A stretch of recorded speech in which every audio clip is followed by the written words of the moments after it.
They had a big man, Zuna, and he is a good ED carry. Me and Smithy are both Filipinos. I know that their jungler is Filipino, same as us. It's flattering. It's nice to see other or from my country that they're playing at a competitive level too. We constantly make jokes about him. Just go join MSK if you're not going to do this or that. Welcome back, ladies and gentlemen, to the Season 3 World Championship coming to you live from Los Angeles, California. Right now, I'm very happy to be joined by Fnatic's XPK, who I'm sure is feeling a lot better right now than this time yesterday. PK, talk us through that last game against Ozone, starting with even before the match. How did you guys prepare overnight after yesterday for this game?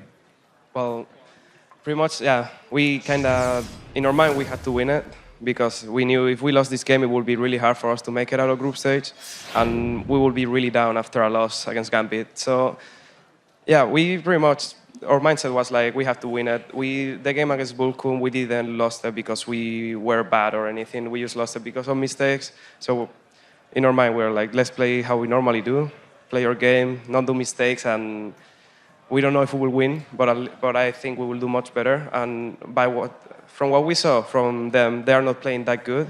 I think they were overconfident maybe. They didn't study that much. And yeah, they make a lot of mistakes, more than I expected from them. Because when normally I watch Korean teams play, they don't make any mistakes, and they were making a lot of mistakes. They were not that impressive. So I think we have to talk about your opposite number, really, in Ozone at this point then as well. And you know, he picked Gragas in this one, Dade, of course, I'm talking about. And the word on the street is that Dade's not played much Gragas. He's never played it in a competitive game. What's your opinion on that? I mean, did you expect a Gragas pick out of everything to come your way? Yeah, it was expected. When we were seeing him, he was not playing any of the commercial champions. He was not playing Ari, he was not playing Orianna, he was not playing any other hero but Assassins and Ryze and Gragas maybe. Gragas not even that much, but Ryze is really bad against Orianna, so it would have been really, really bad for him to pick Ryze that game. So the only option he had there was Gragas, when they ban everything and there is nothing open that he plays. So it was either Gragas or something that he never played. And he saw Faker play Gragas, so he thought it was good against Orianna. So next game coming up for you guys, it'll be the final match of the day against Gambit, a team which you obviously know very, very well. You've got a great record against them this season from the summer split and from the spring split as well, obviously beating them in the playoff finals there as well. How tough is this game coming in, and what do you think to Gambit right now? They look pretty scary early on. Yeah, they are playing really solid, I would say. Like every game I see from them is pretty much won really early. It's not like the game goes close and then they win a late game by some small things. It's just that early they dominate, they start winning slowly, and they just snowball the advantage since the beginning. So, yeah, it's pretty scary. And I think our focus will be on not making mistakes early, so we don't give them anything to take, and try to go at least equal or something into mid-game so we can have a decent team fight and do our best, yeah. So I'm going to put you on the spot with this one. You won Season 1, you're here in Season 3. What are your chances of becoming a champion here for the second time? Well, I think when we play our best game is like, yeah, we can beat anyone. And yeah, we were scared of the Korean teams mostly, but after watching them, is pretty much they are normal teams. They make mistakes like everyone. They normally, it's true, it looks like they don't make mistakes, but seeing them here, they are not playing as good as it looks on OGN stream or anything. So I think if we face them and we don't do stupid stuff and we play our game, I think the chance of winning are really high for us. Well, good luck in the future, and obviously against Gambit a little bit later on today. Thanks for joining us, Peke. Hope to hear a lot more from you later on in the tournament. But for now, we're going to send it over to Freakin' Demon at the broadcast booth for our 4th game of the day. Thank you very much, Joe. I am Lee D-Man Smith, and providing all the colourful language for the next 2 matches is going to be David Freak Turley, of course.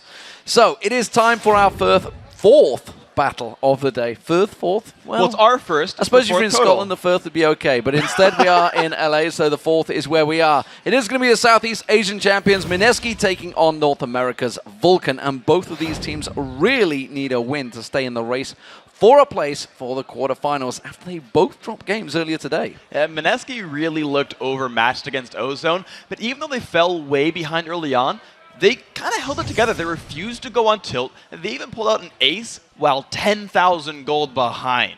Unfortunately for them, it was too little too late. They lost their 3rd game in a row here at Worlds. But Vulcan, to be fair, they didn't do much better in their match. ManCloud and crew made a lot of mistakes. They ended up losing their Nexus to Gambit in just under 28 minutes. Pretty rough game. So, North America's most deadly player, he got lucked up by Alex and Diamond. ManCloud actually ended the match with no kills, no assists, and 4 deaths. And if MSK can repeat that, they're in good shape here.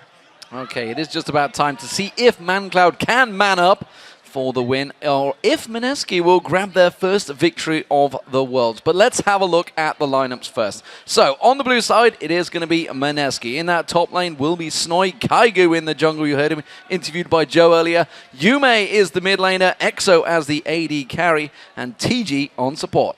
Meanwhile, for Vulcan, it's going to be Psycho Sid in the top, Smithy in the jungle, ManCloud going to hope to manhandle MSK, Zuna on the AD carry, and Bloodwater as support. So, Freak, coming into this game, obviously MSK coming in big underdogs. Vulcan, yes, we've just seen them earlier on, though, going down pretty heavy to Gambit. Will that have knocked their confidence that much that MSK could steal a match? Because, as we said, 10k behind, they still got an ace on Ozone. This is not a bad team. Exactly. MSK is a team who, and even against Fnatic, we talked about their match against Fnatic before, where Fnatic was hitting their Nexus at 17 minutes, and yet you were still seeing fights pull fairly close. So MSK had the ability to just keep trying, and they're here to learn, and if they learn after each game, they'll level themselves up. But you think about what Vulcan's been doing, right? Their loss to TSM back in the North American Regional, their loss against Gambit early today, is them not playing to their caliber. And if Vulcan continue to play at this sort of reduced state, there's every opportunity for MSK to show up, start pulling up some wins. We'll see how it works out. Picks and bans are underway, as you can see on your screen.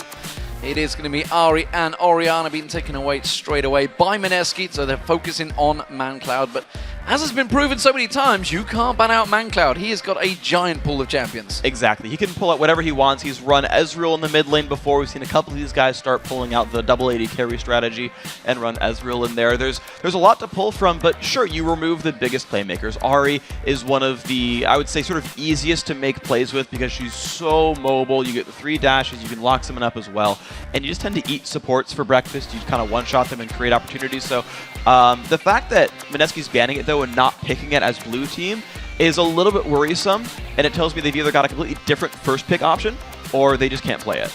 Interesting. So picks and bans continue to fly through. Zed continuing to be, I believe, 100% banned out in this tournament so far. Obviously, so many strong Zed players. Nobody wants to let that one through. Sona also being taken away, as well as Lee Sin taken away from Kaigu. Corki being banned out. Probably one of the strongest AD carries, although Hawkmore's put him in a good couple of appearances. So picks coming in. Yeah. Shen straight away from MSK. So we're going to see Snowy on Shen. But it looks like Elise is going to get picked for Mithy. This gives a lot of opportunities for Vulcan. I should say really. X-Mithy, not Mithy, because we've got X-Mithy and Mithy in this tournament. Yeah, you got to be careful about all of those. So the Shen coming in is just a really good standard pick. It'll work with pretty much anything going on. You can run actually heavy dive comp with champions like Vi, which Smithy likes to run, or a Twitch for the AD carry and pull the submarine strategy, or just a standard default split push to protect the hyper carry in the late game. A lot of those options are available here for Shen. On the other side, for Vulcan, they've actually opted for an ambiguous jungle top lane pick. Some guys even play mid lane Zyra. It's not one that I know ManCloud for, but you never know. But Zyra, a great bottom laner. They're one of the two that Bloodwater loves to play outside of Sona, and it gives a lot of backline control as well as follow-up for hard engaged teams. So the pick's still waiting on MSK. 20-second countdown. They're certainly taking their time, making sure that you make the full use of it. Nocturne potentially coming out. Yes, again. So we saw Nocturne used by MSK earlier on in the groups. Obviously, it hasn't worked too well because they're still 0-3. But Thresh also getting locked in. Well, I like Nocturne being picked up alongside Shen, though. It allows MSK to actually dive into the backline and wreak havoc and kill Zuna if he plays Ashe, which has been actually a pretty popular champion for him of late. He doesn't have good escape tools. He's pretty easy to jump on him with the Shen and Nocturne. And interestingly enough, for what it's worth, Twisted Fate is still available. You might see the triple global come out. You never know. Absolutely. Just shrinking down, guys. Don't worry. I got this covered. We're ready for the next few picks for Vulcan. We're good. Is this better? Absolutely. Wonderful. Thank you very much, Freak. Tried to sneak that one through, but they weren't letting me. Production quickly switching back onto me. So Caitlyn potentially going to come out here And alongside Karthus for ManCloud. We haven't seen a Karthus so far in this tournament, so this could be an interesting pick. ManCloud, of course, as you mentioned earlier, able to play anything. Yeah, so I actually like the 2 picks they grabbed here. The Caitlyn, they realize that Nocturne Shen is so good at diving onto the back line. And actually in the North American Regional against Curse, he said, give me Kog'Maw, I can outplay Shen Nocturne, it's no big deal. This time around, he's like, you know what? I'm just going to play Caitlyn and be safer here and survive in the back line. And ManCloud picking up Karthus denies the sort of one of the third global options you would see here for MSK. Again, Twisted Fate still available, or picking up Teleport still available for them. But removing one of the globals, also having one of their own for Vulcan to counteract some of those ganks, it's an important pickup here. Tristana potentially could make the first appearance, but no, going back to Varus instead. Which actually, Varus we haven't seen a great deal of either this tournament, whereas coming into the lead up to this was a big champion pick for every team. Yeah, it's the crowd control. It's actually a sort of a very European pick, more so than North Americans, because a lot of the flashy AD carries there play carry-oriented AD carries, whereas as opposed to the utility-based ones. But this is a good setup here because they've added Ryze for damage output. I wouldn't have liked Varus and TF on the same team because there's not enough threat, there's not enough damage output. But now you can have Shen and Nocturne dive in there. You've got the follow-up from Thresh, the follow-up from Varus. Everyone's crowd controlled, and Ryze just throwing abilities out there. And when you've got a champion like Karthus, who doesn't really threaten the Ryze in any way, Ryze gets to farm. And then if you actually gank with Nocturne, Ryze has some lockdown and can kill the Karthus off in a duel. So this actually gives a pretty good matchup to the MSK mid lane. When Nocturne hits 6, there's a dive potential in the mid lane. And when Shen hits 6, there's another dive potential as well. So fast on-the-spot prediction for Sid here. What's he taking in that top lane? Nasus would be a good one. It's just kind of a good sort of passive laner against Shen, who's going to scale better ultimately.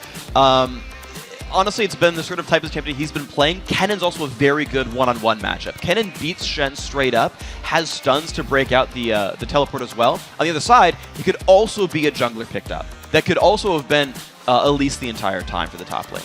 Well, it was the first choice he went with. Nasus in that top lane. We saw him playing it against Fnatic. Didn't really get a great use out of it because, as he mentioned himself, I was off the side guy. I was doing a great job. I was split pushing everybody. I was doing a great job.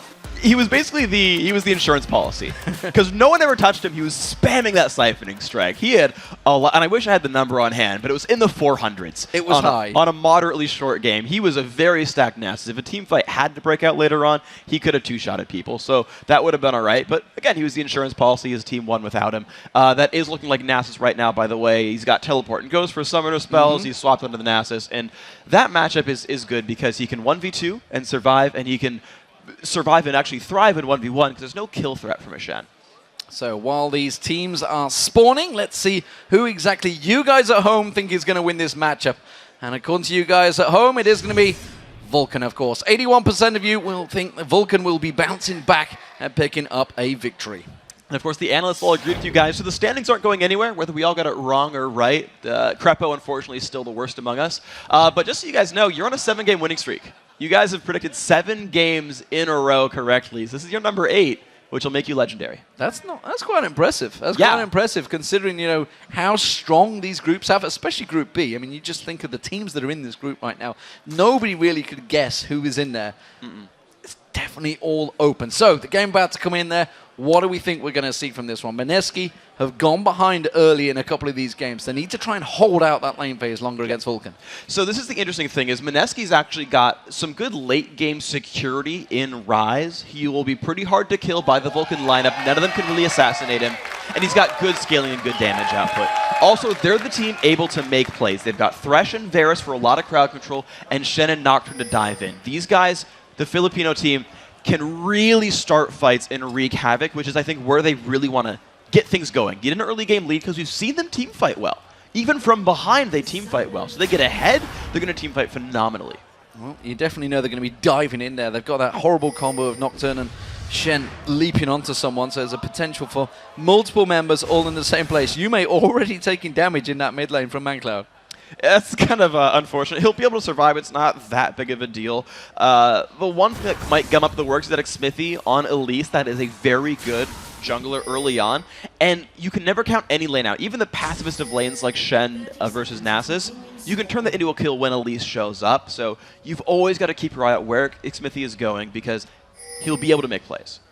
So it doesn't look like there's going to be anything crazy happening early on here. The two teams are setting themselves up, and this is conducive of what we've seen throughout most of the tournament so far. Nothing crazy in the invades. It's just either been a simple trade, or late invades. We haven't seen a great deal of full-on aggression. The one time we did, it backfired horribly. Yeah, it was Fnatic, I believe, against Vulcan. Yeah, that one was really, really rough. That was actually a trade that Vulcan just did a better job of turning around. Lemon Dogs tried one in their game against SK Telecom, and they had a decent start, but they ended up burning summoners for not much damage. It was the later ganks that snowballed ahead.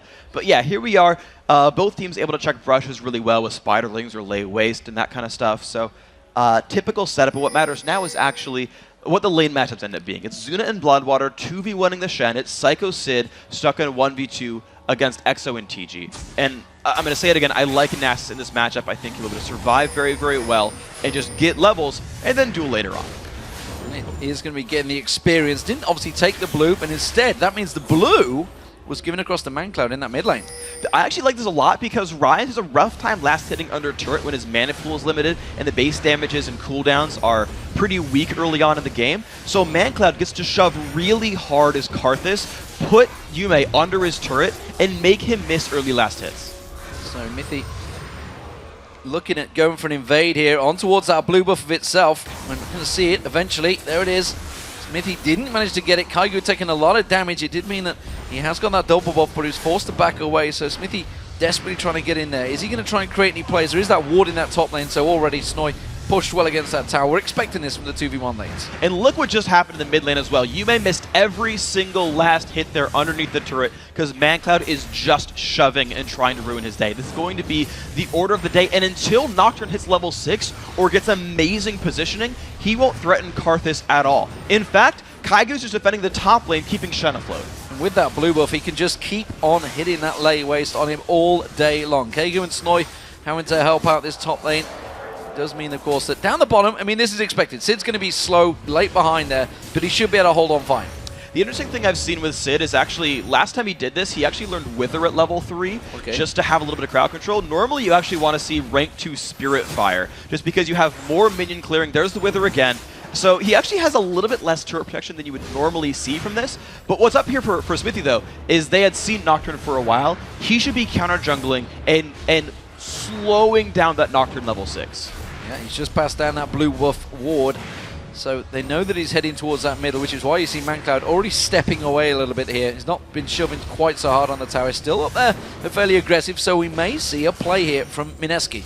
Now with ManCloud shoving that much, you've got the opening. Smithy's going to turn around. He'll walk over one, getting spotted. There's the Rune Prison. He managed to get the Rune Prison on the tower, but he flashes just in time before that Fear Leash went off, and Kaigu now gets caught out. That's going to be the Cocoon on towards him. He's taking a hell of a lot of damage here. Will it be enough? Yes, it will. First Blood will come in. It's Smithy that takes it. That was a belated flash by Kaigu. The Fear Tether had already broken.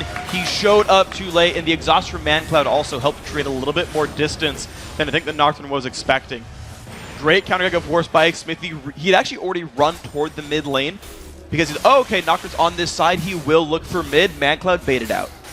So Smithy immediately follows that up, takes away those large wraiths, and the pressure in that mid lane was so strong that, well, ManCloud's gone back, and you can see the gulf developing here. The fact that he got that blue buff early on, the fact that he's just been pressuring, is 13 to 35 CS. Massive difference, and it's already 600 gold advantage just 5 minutes in. Yep, and even though the blue buff is timing out right now, the fact that ManCloud has Tyr and a Doran's Ring means he can just keep shoving.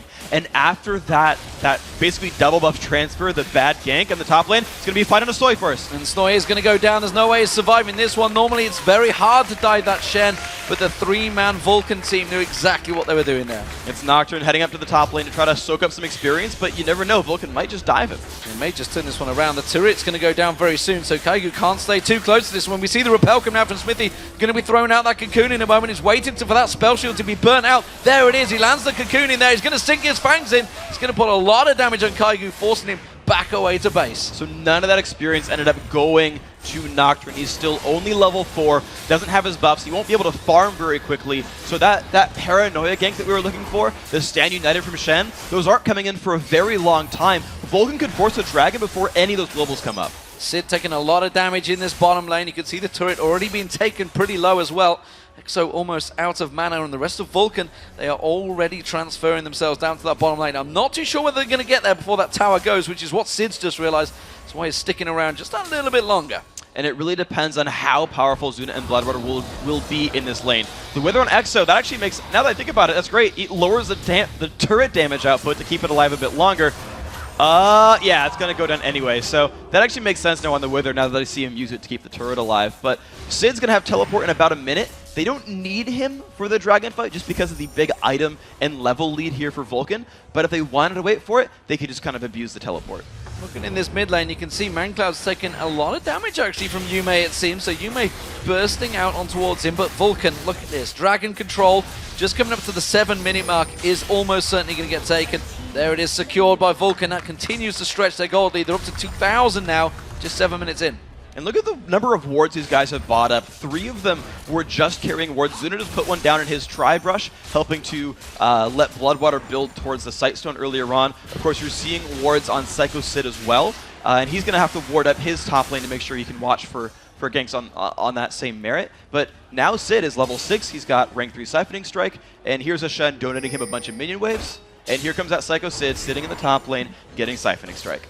Yeah, you can see he's just going to farm it up. He's going to be sat there pretty much the whole game getting that Q built up.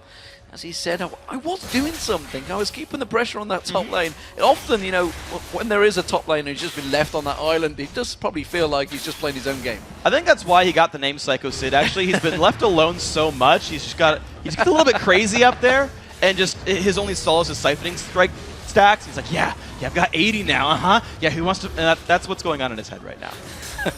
I was starting to wonder where that was going there, Freak, I gotta be honest. But I'm glad you ended it off there. Yume is going to be taking away that blue buff. And the blue buff, of course, was given across to Mancloud. So Mancloud looking like he's going to take those wolves and transfer down to that bottom lane. We do see Zuna and Bloodwater pushing in this mid lane, so they're going to try and keep pressure on there. TG was coming up to try and help out, but he is going to be passing straight into that wall of pain from Mancloud. Mancloud going to keep the pressure on. He has got flash available. It may well require it because Mancloud's not going to give up the waste chase on here. Does manage to get the lay waste down. Ace in the hole coming out. Mancloud caught out there. Great chain of corruption from Exo, but the exhaust just timely. He's going to flash through. Gets the kill on towards Mancloud. Zuna in trouble around the backside. He's going to get taken down. You're going to see the Requiem landing. He's not going to find his target. Now they're going to get the lockup on Bloodwater. Bloodwater tries to get the kill. He's got his passive available, but that's a 3rd kill for Mineski. And Vulcan just completely caught out in the river. And Psycho Sid did not teleport down. The globals are a little bit easier to access here for Mineski. They were able to dive in, turn that around. That is exactly what their team comp wants to do. Hit level 6, get a battle, everyone show up. So Mineski now in charge, pushing down this bottom lane. They are going to back away from it, but that's going to give them a giant confidence boost. And you can see Kaigu feeling that confident that he's getting in towards Xmithy's jungle, taking away his minions because Xmithy himself is taking away that lane and really keeping the pressure on towards Vulcan. It's always an intelligent choice, and it's what we actually see from the counter junglers, is they typically do it once they know where the enemy jungler is. You don't want to run into a 1v2 and be like, surprise, I'm in your territory and outnumbered. You wait till you see the enemy jungler and start poaching camp sway. Take the big golem, take the big wraith, take the big wolf, and then when the enemy jungler walks around, he's like, oh, I got this lane experience, but I'm missing out on jungle XP, and it puts you ahead. So smart choices there by Kaigu, but here comes the cooldown period, because the globals are now down for Mineski. The thing is, they'll be back up in time for Dragon, so that's not even a big issue. You just won't see them play aggressive for a little while. So difference of items. We've seen so many Trinity Force stacked out this time from the AD carries. This time around, doesn't look like it's going to happen. No. Looks like it's going to be the standard Infinity Edge build here for Zuna. He realizes, okay, I'm going to go for that late game. That's always been Zuna's style, really, is play for the late game, build an Infinity Edge, do a bunch of damage overall. Exo, that's actually a Bloodthirster build. It's the more caster-based Varus build that we see more often.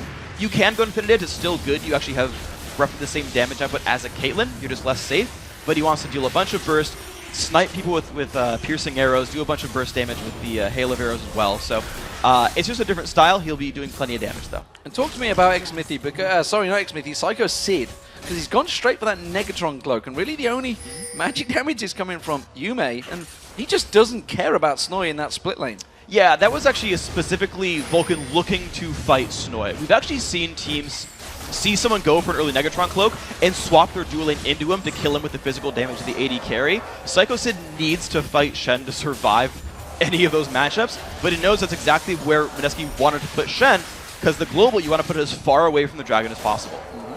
So we do see Vulcan stacking for a potential gank down the bottom. Smithy has snuck into this bush unseen, but it does seem that Kaigu is within ultimate range. Hasn't got it quite available just yet. Will be up in a couple of seconds. You can see Vulcan already putting the pressure down. The hook on towards Zuna pulls him into the tower. He is going to go down. There's no doubt about that. Stranglethorns will not save him.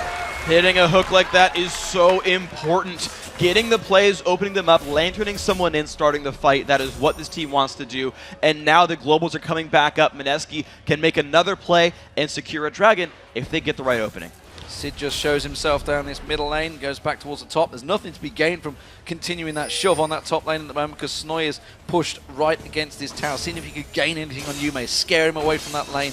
But as it stands, Mineski are leading in the kills, 4-2. This is more kills than they've had, I believe, in the tournament. I don't believe they've hit that 4 mark. Oh, I tell a lie. They got the ace on Samsung Galaxy Ozone just earlier on today. But this is the first time they've had the kill lead in the tournament, that's for sure. And actually, in terms of gold, despite the fact they're 1 dragon down, they're only 100 gold difference. Yeah, they've tied the turrets equally. And it is that kill lead. It really is what it comes from. And actually, look at what EXO's been doing.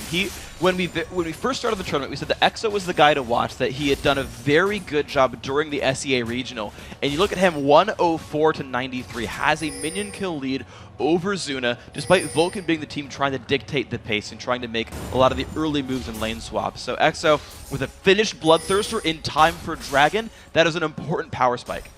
We'll see how that develops into that power, because we do see it. Dragon is up in just 5 seconds time. Mineski are setting themselves up. Yume is going to go back and buy before he goes to it. They wants to complete that Rod of Ages, it seems. Looks like it's going to be his first item. So we do see the 2 supports actually heading towards that river. Looks like Vulcan, though, have that timing down, coming straight in. TG tries to sneak that ward in that corner, and Vulcan realizing it. They don't actually have a pink ward of their own to get on towards that dragon. Yeah, they only have one kind of scooping off to the side, so they don't know for sure that Mineski can see them, but you've got to guess when you don't pink ward on top of the dragon, that's going to be available. The other interesting thing about the Mineski squad is they actually want to buy a little bit more time, because EXO just built the Bloodthirster, so he's still stacking it up. He's missing up to 30 attack damage for the next couple of minutes, and that's actually pretty important as far as team fighting well. Yeah, so Vulcan, despite having the timing, they don't want to go for it. They're feeling a little bit more cautious suddenly of Mineski. Suddenly not so confident coming into this one. Sid taking some damage from Snoy with that Sunfire Cape. Xmithy getting aggressed upon by Kaigu. Kaigu forced away from this one though. Yume does come in, just got himself that blue buff completed. And look at Mineski. They are setting up for a potential dragon of their own. They're definitely going to be able to, honestly, with the globals available, Ryze having his blue buff now, a finished Rod of Ages as well. That guy has not been shut down. It's a 2-0 Ryze. Here's the push in. They've got to realize, though, that Vulcan can see them go for this, and Nasus has teleport. He has teleport. There is also Stand United available. Oh, that's going to be, I think it was just off the side. Xmithy getting caught out completely. He's going to come in for this one. Doesn't get the steal. Instead tries to repel away, but he's got nowhere to go. Zuna's going to get dived on by Kaigu. And instead it's a bit of a sloppy fight. We do see a piercing arrow landing across. McCloud getting involved. Gets himself straight up towards Yume. He goes down. Snoy gets the kill there, but this could be good turnaround from Vulcan. There's going to be the Requiem coming down. He manages to get one. It's going to be another going down as well. Sid comes across, and that is almost the ace coming out here. One more to go. Snoy turns around, gets the flash, gets down on towards Xmithy. Bloodwater taken low, but Psycho Sid with that wither should have enough to finish him off. He tries desperately to get on Bloodwater, but it's not going to happen. Wow, Kaigu the only man to have survived. But that's a 4 for 3, but with a dragon going over to Mineski. Let's watch this fight. Xmithy goes for the seal and doesn't get it. And now watch as the fight sort of starts out, but watch what Yume gets to do. He is a fed Ryze with blue buff. CC'd for a while, but gets to show back up. ManCloud blows up so fast. Unfortunately, Yume does get taken down in the back, but just watch Psycho Sid, though. He got the teleport in and gets to wreak havoc. Chases down EXO, makes that kill happen with a siphoning strike. And really, these top laners on the island got to just sit there and wreak havoc in the back. While everyone's distracted, everyone's trying to fight everyone else, Psycho Sid and Snoy ran around, killed dudes in the back line, made everyone cry a little bit, and in the end, still a small gold lead for Mineski. Kaigu taking a big chunk of damage there as well. So a 4 for 1 compared to a dragon means that the gold is actually still fairly close. Just 300 gold between them, you can see. And despite that massive farming lead that ManCloud had in that middle against Yume, so far it hasn't equated into too much damage from him. Did get good position in there, and it does mean the Vulcan are going to push on towards this mid lane turret. And you can see a lot of damage into Kaiju! Oh, he's in the hole. Going to get blocked off by Yume. This time around, it won't get the kill, but it will get them the tower. That's important, though. Of course, the top lane turret got traded back, but Vulcan aren't done pushing mid. They're not done yet. They're going to push on towards that inner turret. Sid's not going to allow them to back off either, so it's only going to be Yume protecting this one. So Vulcan should take themselves in. Just off the side, you can see Snoy is laying in wait. Is he going to go for it? It's going to be a very ballsy play. You can see just coming from the back is Exo as well. Yume gets caught out with the cocoon. They don't take the tower, but they do take it very, very low. That is a dangerous thing here for MSK. They want to be able to keep that alive, but there's so much push potential from the Vulcan lineup. And of course, they're happy to leave Psycho Sid in this top lane. He will scale harder than Snoy's Shen. So in a way, it does create a bit of pressure. And even though I talked about Ryze early on being important, Karthus scales hard as well. So ManCloud's going to be a big threat. And in the end, you've got to look at, well, you know, Vulcan has one extra high scaling lane. Honestly, it's still on MSK to make aggressive moves and put pressure on it. A piercing arrow, though, from Exo, continuing to find its home. This time onto Zuna, forces him slightly backwards. And MSK in a bit of a standoff against Vulcan here. Stan United will be up in just a few moments, which is why you see Snoy already heading down to that bottom and starting the split push on Vulcan. He's going to look for the openings, and always Psycho Sid will be the man sent to counteract it. Those are the only teleporters on the map, so Vulcan has to use that. The only disadvantage, though, for Vulcan is a cooldown disparity, because Snoy is starting to build cooldown reduction. The base cooldown as well on Standard Edit is shorter than Summoner Teleport, so even though Sid will scale better, Snoy can show up to fights better. So Infinity Edge still yet to be completed by Snoy. Obviously wants to be the item he's trying to get. It's going to be a long way off it still, because as it stands 18 minutes into this game, MSK are now in the gold lead for the first time. They've just passed in towards that gold lead, only ever so slightly though. That turret taking damage in that mid lane, but they've got to be careful, because it seems when Vulcan want to go, they could easily jump straight on towards them, but it's MSK forcing them away from that turret.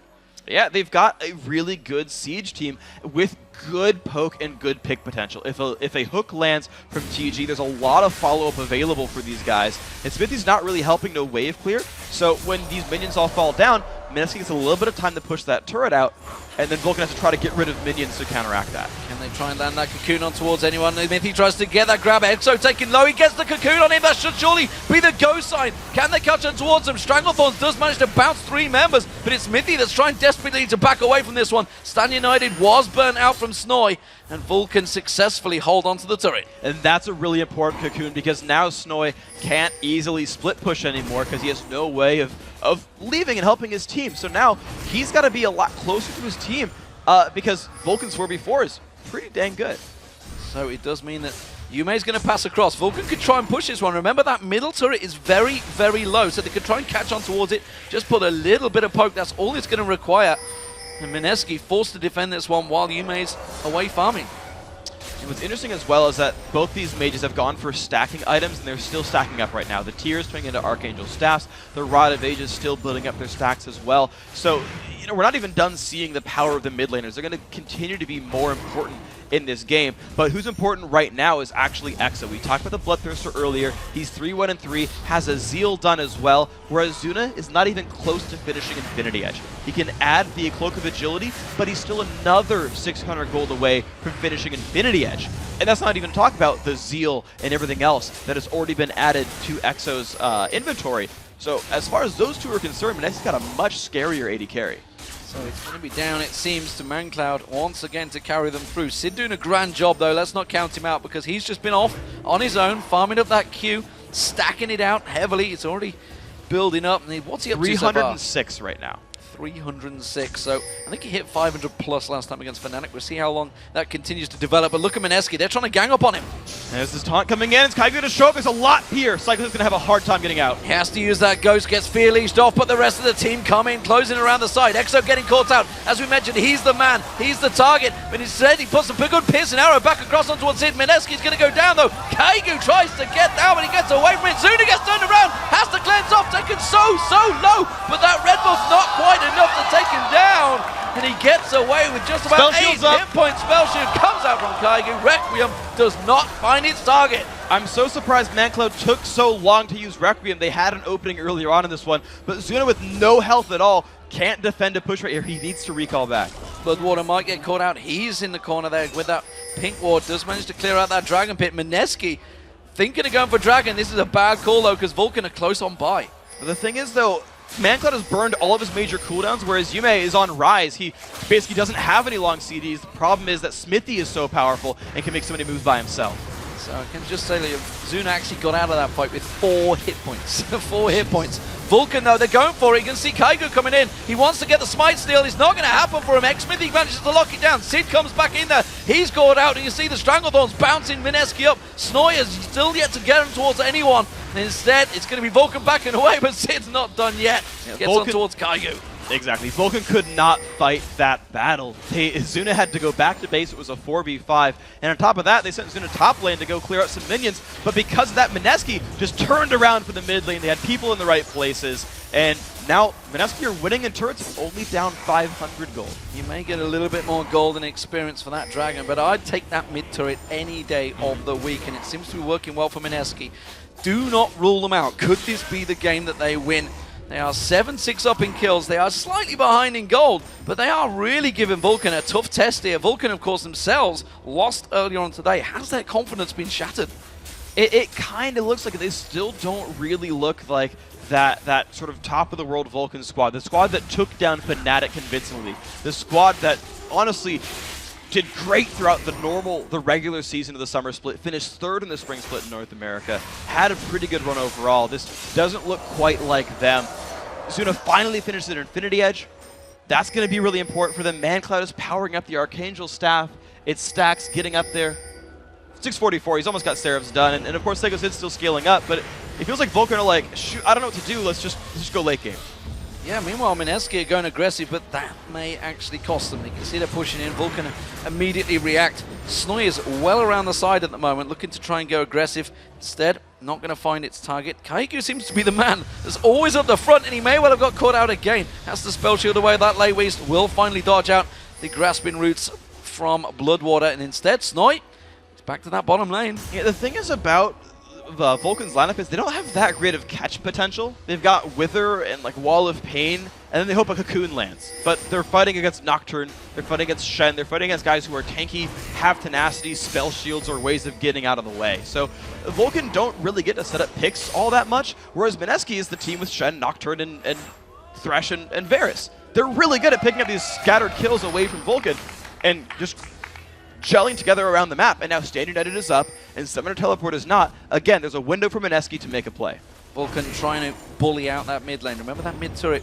Very, very low. Thought they'd got positional advantage while Mineski tried to ward out that Baron. They managed to get a pink ward in there and clear out Vulcan's ward. So Vulcan have no coverage really of that river area right now.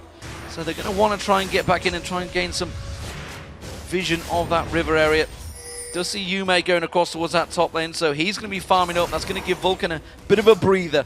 And it's just going to be these two top laners continuing to battle it out on the bottom. And the thing is, for the next few minutes, if Mineski wanted to play the Baron dance, they would have they would have Vulcan just sort of in their grasp. Because Sid would have to walk across the map to participate in a fight, and not many of the members of Vulcan can really help, like, punch it at Baron or actually fight the guys of Mineski in the Baron pit without walking the long way around and exposing themselves to that Nocturne Shen trap, exposing themselves to counter-engage and getting jumped on by Varus, Thresh, and everything. So if Mineski wanted to play a vision game and say, fight us in this jungle while your teleport is down, you'd have an easy fight for the Philippines team. While the lane phase, we saw ManCloud building up a big head of steam against Yume. He's been stepping off to the side every time, farming up those waves. You can see he's actually starting to gain back on towards ManCloud. He's closing that gap. ManCloud himself has been stuck in that mid lane for so long with the rest of his team. He's starting to just feel the pain a little bit in terms of farm. Yeah, the only lane that's really accelerating for Vulcan is the Nasus lane, Psycho Sid. He's not being pressured much at all. He's 1-0-3. The score is very familiar to the game against Fnatic. Ooh, yes, that was close, but Vulcan go for an opening. They're going to try and turn it around. Kaigu uses that paranoia, goes straight back in there. Stranglethorns will bounce a lot of them up. Bloodwater gets away from that. That's a good chain of corruption. ManCloud's going to get focused on, but he's managed to get that damage down. He's going to try and go towards Kaigu, gets blocked up by Snoy, but it's all to the Veil. and he will go down, but that's a jungler for mid laner. And that's a 2-for-1 without Sid even showing up. And he's about to get a minion wave right in front of this turret. He's going to get this as a prize for his opponent leaving his lane. Sid's going to take another turret down and make it 3-3. And Vulcan don't even have to stop pushing. No, they don't, but it was a kill nonetheless for Yume. That's actually going to bounce in terms of gold back towards him, I feel. No, tell a lie, he's still 1,000 gold behind ManCloud. You can't stop that man farming. So Vulcan need to do something with this map lead right now. They picked up a kill. They've got to make something happen because of it. They didn't see the ward in Baron Pit, but Vision is a legitimate reward for... There we go. Vision's a legitimate reward for winning a team fight. It doesn't have to be Dragon, doesn't have to be Baron, doesn't have to be a turret. It's, let's get ward control over Baron so you can't do that dance against us. Or let's get ward control ourselves, because Naz has teleport, and Shen doesn't. So, 8-18 kills. You can see it's just 1,000 gold split between these two teams. And this is closing in on the 30-minute mark. Definitely going to be the longest game that either team have had to deal with so far, I feel, in this group, because this is not going to be finishing anytime soon, I believe. Likely not. Likely not. And Psycho Sid, actually, I like his choice of tank item as well, because you just talked about how the game's not going to end very soon. He didn't buy a Sunfire Cape. He doesn't want minions to die accidentally. He wants to make sure Siphoning Strike gets every last one of them so he can go infinite and get a 4th digit under a Siphoning Strike that's now over 450. And you got to keep that in mind. There's this insurance policy for Psycho Sid. Vulcan don't have to do anything except wait. I think Kaigo just realized, like, yep, I can't keep up with that Sid guy down the bottom lane, but Dragon has spawned. Mineski set themselves up for this one. Vulcan not in any particular position to deal with this one. They're going to lose out. But it leaves open Baron is the problem. All 5 are down there. They have no way of getting across the map easily. Vulcan can start this. They're going to start it out. You can see Zuna farming it up from the backside. Mithy's going to tank it out on the back there. ManCloud's also with that late wave, so you can see the Psycho Sid. He's teleported up there. They're going to try and take this one down very quick. You can see Mineski, they're coming up to this one. They've realized what is happening. Can they get close enough though? Paranoia is available. He's going to have to go. He's too late. That's going to be Vulcan picking up the Baron. Can they turn the fight around now? Smithy taking low. Psycho Sid also getting dropped. He's getting picked off, but he's so tanky. Pops like Ghost. He's going to get dropped down. That's one down for Mineski. You see Kaigu and Snoy getting close in there. ManCloud's finally going to close the gap. He's going to have to get it focused on. You can see standing down towards him. That's going to be ManCloud going down, but Exo is also going to pay the price. And you're going to see Requiem not going to find his target. Ace in the hole comes in. It was a 2-for-2, but it was Baron for Vulcan.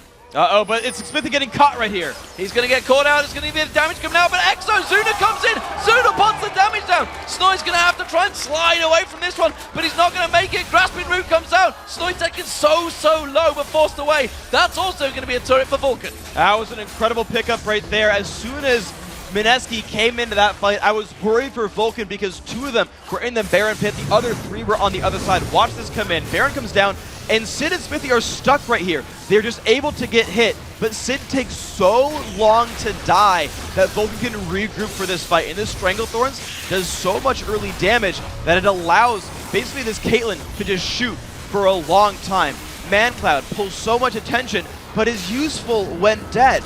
And so they pick up a kill just from soaking up damage and letting the backline do stuff here for Vulcan. So they go +1 in the fight. They get Baron buff as well. Now Vulcan's the team in the lead. They can start making a siege. And Baron buff still on Zuna, Bloodwater, and I believe X-Smithy. Not sure who the other one was. It's still definitely on 2. It is on X-Smithy. Should never question myself, honestly. So, Never. Vulcan are ahead. You can see 3k gold lead, ahead in turrets, ahead now in kills. Finally, how they turn that corner. Mineski, 0 for the 3, I believe, in this group so far. Almost rank underdogs in this tournament as well. And Vulcan, well, a lot of people have put them for possibly a 1st or 2nd place finish in this group, and they have to start picking up the wins. And right now, they are really being pressed against it by Mineski. They are. It's very strange that this game has been so close for Vulcan. You saw how one-sided the fan vote was. All the analysts went to them as well. But Mineski, to be fair, have put on a very good show against us. They've been learning quickly, right? Despite how rough some of their games have been, they've put now very good team fights against Fnatic, very good team fights up against Ozone, now a very close game against Vulcan. What happens when they start turning these better and better and start picking up wins? You've got to feel a good sense of pride for Mineski, how quickly they're improving in their games here. And Snoy on this split push, no teleports here for Vulcan, so again, you get room here with Shen to make moves. He's going to be taking that turret down, that's for sure. So it's a trade, inner turret for inner turret. Vulcan catching MSK a little bit out of position on that top lane, but Snoy definitely sneaking in there. That's going to be the turret gain. He's going to back off. You can see Vulcan trying to collapse in, and this is actually wasting time on that Baron. I mean, they've taken that top turret, sure enough, but Danny's going to be all. Yeah, it's sort of like an Ozone style late game. This is looking at them from the summer season, but it's going to be ManCloud. No, okay, he's got out. He's got out. Kaigu using that paranoia. Smithy actually missing out on towards the cocoon there. He may get focused on. There's going to be Chain of Corruption landed on towards him, but they're having to back out. Stranglethorns popping Mineski back there, and now Kaigu's in trouble. He's got that Oracle on, but it may not last because Smithy's going to pounce on towards him. He does survive. Ace in the hole comes out. TG catches that one, uses the box randomly. The Requiem comes through. That's going to find a double kill, and now Snoy's in trouble. He gets focused down. Finally, Vulcan starting to turn the screws on the Philippine team, and it's going to be Yume backing off. Exo gets caught out. Wither comes in. Vulcan closing the door. They do manage to get one. Yume's not going to be able to survive another, though, and that will be the ace for Vulcan. When they finally land it, it's Smithy that closes it out. It's a 5-for-1. That's a well-played team fight for Vulcan. It'll give them a lot of Mineski's base, if not the whole thing, and I've got to wonder why Mineski wanted to start a fight against the team with Baron Buff, who's winning in goals. We'd seen them team fight pretty well. They pulled a bunch back. That one seemed a little bit over-eager, and you saw Vulcan really just destroy that battle. And this is maybe just the experience selling there. The fact that obviously Vulcan have been in the LCS in North America up against the top teams in America for the last year. Yeah, so watch the start of this fight. A lot of burst goes down on the tanks on both sides. What changes this battle here is actually the persistent damage of the backline. Compare Yume to ManCloud. Compare Zuna to Exo. Exo's running around in the backline, is not able to do much, while Zuna gets more or less free reign to channel his ultimate, put shots down onto Snoy. Exo's still running around doing nothing. Requiem's, of course, an easy kill pickup. And the entire time, Yume's not doing much except now running away. NASA's tanking these two guys, but with Wither, it's just easy to chase guys down. ManCloud gets to follow up as well. And it's because the damage dealers got to keep dealing damage. That actually meant a lot in this fight. Yeah, you see Yume, he managed to pick up that one and only kill on towards Sid, but frankly, the damage was done. The Wither was down, and Exo was not getting out of that one. So blue buff goes across to ManCloud. ManCloud himself picked up that double kill, of course, and that stretched him out in those items. Void Staff was completed. Rod of Ages also stacked in there, was a long time ago, sorry. What I'm talking about is the needlessly large rod he's just picked up as well. Meanwhile, he is a big difference in gold. And you were talking about earlier, Zuna was falling behind in items. He's actually just turned it and completely caught up now because of those kills that he picked up. Yeah, he's got a 500 gold lead. A lot of that comes from the global advantage, especially from Vulcan, but also, yes, finally getting some kills under his belt. Just barely eclipsing now Exo, who had started 3-1-3, has done much worse since then. Vulcan grabbing another global objective, getting their whole team now in the lead, and it's Vulcan looking to basically close the game out. It's a secured end game. They're taking their time, grabbing objectives, making sure that they do everything by the book and don't overdive and give comeback potential here, because we've seen how well Mineski can team fight. You might even see them go for Baron again, set the wards back up, and close it out, a good while from now. Sid stealing away the golem, every little counts, but meanwhile, the rest of the Vulcan are backing in towards that mid lane. Remember, it's super minions pushing down there. They're going to try and buy themselves a positional advantage, try and push that top and bottom mid lane. And the siege is still happening. Yeah, top, bottom, and mid, all three. They're pushing them all. I don't know where mid came from there. The super minions. That's exactly where they were going. That's where they were going. Yeah, but the top lane is getting sieged down. Sid has good turret pressure here. Snoy, though, it will sweep away minions decently. This is a catch here on a Smithy. This might be good. Smithy repels away, catches on towards it. TG taken low. Stand United going to be used, but it's not enough. Teleport comes in. Psycho Sid's about to join the party. Jumps on towards Yume. Yume taken very low from this one. Psycho Sid does manage to get room prisoned up there. They're trying to get away from this one. That's going to be Exo going down in the backside to ManCloud. Meanwhile, Psycho Sid romps on through the whole base, and that surely will be the game for Vulcan. Super minions hitting the Nexus. This will be Vulcan finally getting a much-needed win at the end, or I guess the end of the day for this team, making them back to 2-2.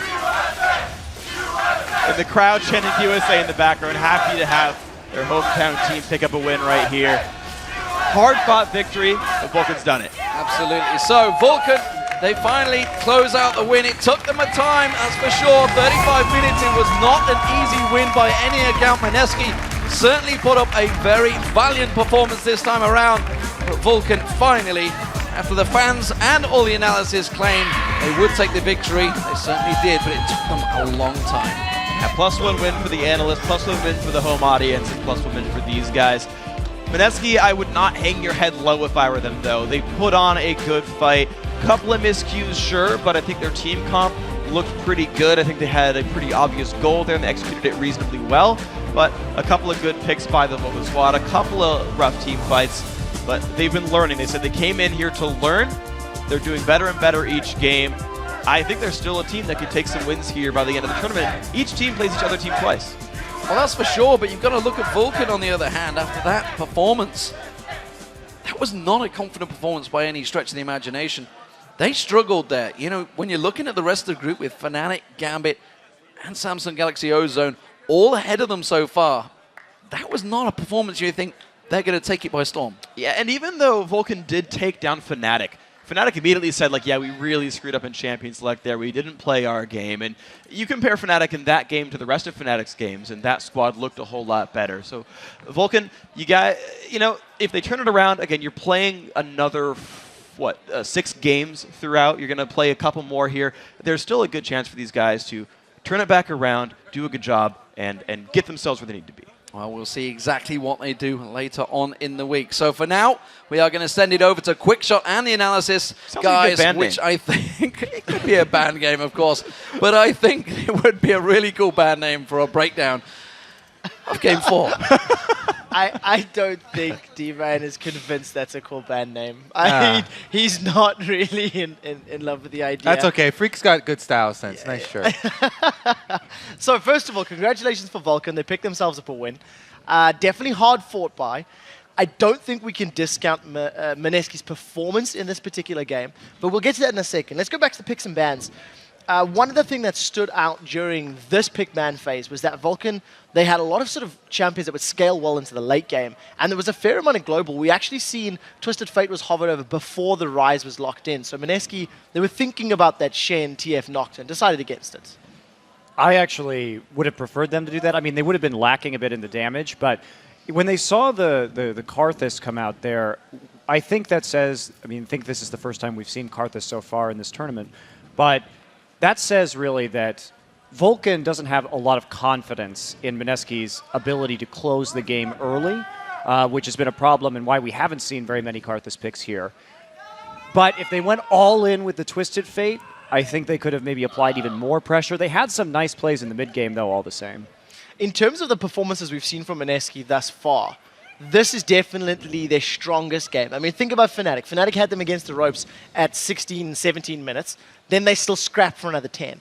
Ozone struggled to close it out. They were aced a couple times trying to push into their bases. And now, you know, MSK were basically trading blow for blow with Vulcan up until the 25-minute mark where some of the fights didn't go their way. What did you think of the game as it played out, Doublelift? Yeah, definitely. I think MSK fell behind early game by a decent amount, but they came back in a dragon fight where it was really unexpected that they would outplay Vulcan that way. But as the game went on, Vulcan just proved more experience, maybe a little better mechanically, and their team fighting, both the team comps were very good at team fighting, I feel. And when the team fights would just start up, I feel like Vulcan just outplayed them a little bit, enough so that they would just pull out a little bit more in the team fights. Problem basically is with the Karthus as well. Early game you can try and kill him and then initiate and then go away from him and walk back as he ulties, reset the fight. Later in the game you saw actually Mandatory Cloud getting a little tankier, having a little more damage, being more of a threat. They could no longer just kill Karthus and move out, and he just kept ruining the fights. Even if they managed to run away from him, the ulti came down and finished people off. I want to bring it back, too, to something that I believe you were saying earlier, Doublelift, about Zuna being a playmaking AD carry. And I think we can see what a double-edged sword that was that game. Sometimes he'd flash right in and end up melting.